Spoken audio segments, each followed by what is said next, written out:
Assalamualaikum warahmatullahi wabarakatuh. Perkenalkan, nama saya Della Febrianti dengan NIM 25261 kelas PTIK 3B. Baiklah, saya akan menjelaskan materi tentang jaringan komputer berdasarkan distribusi data dan media transmisi. 1. Distribusi data. Jaringan komputer berdasarkan distribusi data terbagi dua, yaitu jaringan terpusat dan jaringan terdistribusi. Yang pertama, jaringan terpusat.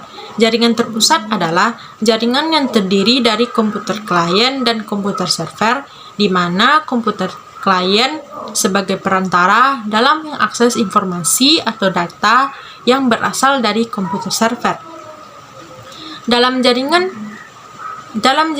terpusat terdapat istilah DAM terminal atau terminal bisu, di mana terminal ini tidak memiliki alat pemproses data. Jaringan terpusat memiliki kelebihan dan kekurangan. Kelebihannya yaitu 1. Standarisasi mudah diterapkan.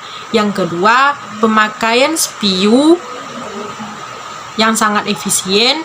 Yang ketiga, sistem keamanan lebih terjamin. Dan yang keempat, sebagai sarana aplikasi multi-user. Dan kekurangan jaringan terpusat yaitu 1. Bila komputer pusat mengalami kerusakan atau gangguan, maka seluruh sistem tidak dapat berfungsi. Yang kedua, pelayanan yang kurang fleksibel. Dan yang ketiga, bila kinerja ke CPU sangat besar, maka untuk kerja sistem akan turun dan melemah. Selanjutnya yang kedua yaitu jaringan terdistribusi.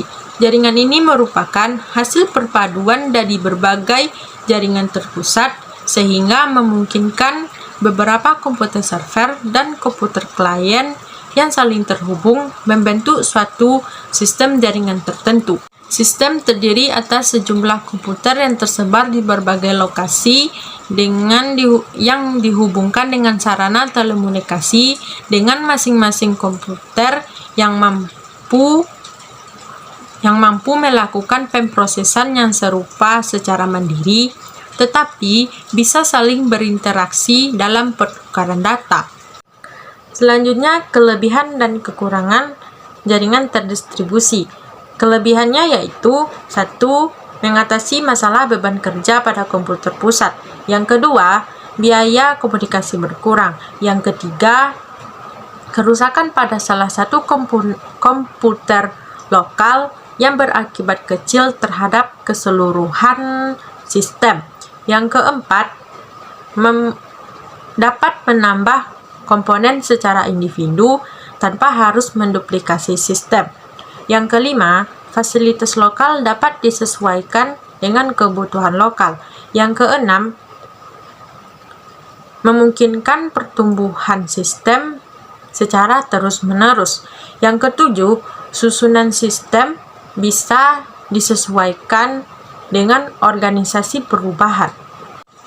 Yang kedelapan adalah memungkinkan beberapa bagian atau lokal mengadakan percobaan konsep baru dan fasilitas baru untuk mengurangi resiko kegagalan sistem secara keseluruhan. Yang kesembilan, pemakaian sumber daya bersama untuk peralatan yang mahal harganya. Dan yang kesepuluh, pemeliharaan data lebih mudah. Kekurangannya yaitu 1. Boros dalam sistem peralatan.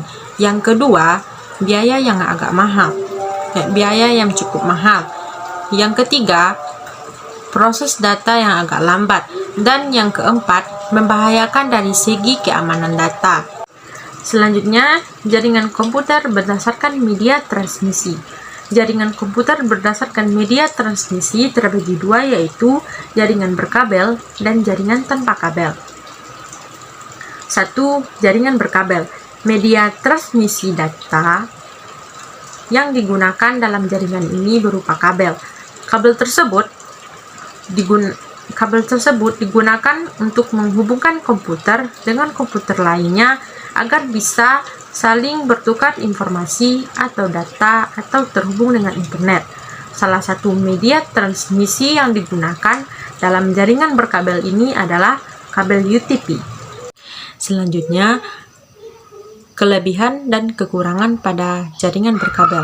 Kelebihannya yaitu 1. Koneksi tidak rentan terhadap gangguan pada sinyal yang dapat memperlambat koneksi karena tidak terganggu oleh cuaca. Yang kedua, koneksi jaringannya lebih cepat. Yang ketiga, keamanan lebih tinggi. Yang keempat, harganya relatif murah. Dan yang kelima, bandwidth yang lebih tinggi. Kekurangannya yaitu 1. Jaringan berkabel tidak nyaman digunakan untuk perangkat mobile. Yang kedua, jaringan internet memiliki keterbatasan untuk jangkauan semua area kantor. Yang ketiga, kabel mudah rusak. Dan yang keempat, untuk memperluas jaringan memerlukan banyak biaya yang biaya yang cukup besar karena banyak memerlukan router atau switch. Selanjutnya, jaringan tanpa kabel atau nirkabel. Kelebihannya yaitu 1. Pengguna dapat berbagi file dan sumber daya lainnya dengan perangkat lain yang terhubung ke jaringan tanpa harus bersusah payah melepaskan port. Yang kedua, penggunaan dapat bergerak bebas dalam menggunakan laptop maupun media genggam lainnya. Yang ketiga, lebih nyaman digunakan. Yang keempat, jaringan nirkabel seringkali dapat menangani pengguna dalam jumlah yang lebih besar karena tidak dibatasi oleh sejumlah port koneksi tertentu. Dan yang kelima, penghasilan informasi yang instan ke media massa menjadi lebih mudah. Kekurangannya yaitu 1. Kecepatan transfer file akan lebih lambat. Yang kedua, instalasi dan pengembangan yang cukup mahal. Yang ketiga, peralatan yang masih tinggi harganya. Yang keempat, kekuatan sinyal sangat bergantung kepada faktor cuaca. Dan yang kelima, informasi yang kurang aman dan lebih mudah dihack. Sekian penjelasan dari saya. Assalamualaikum warahmatullahi wabarakatuh.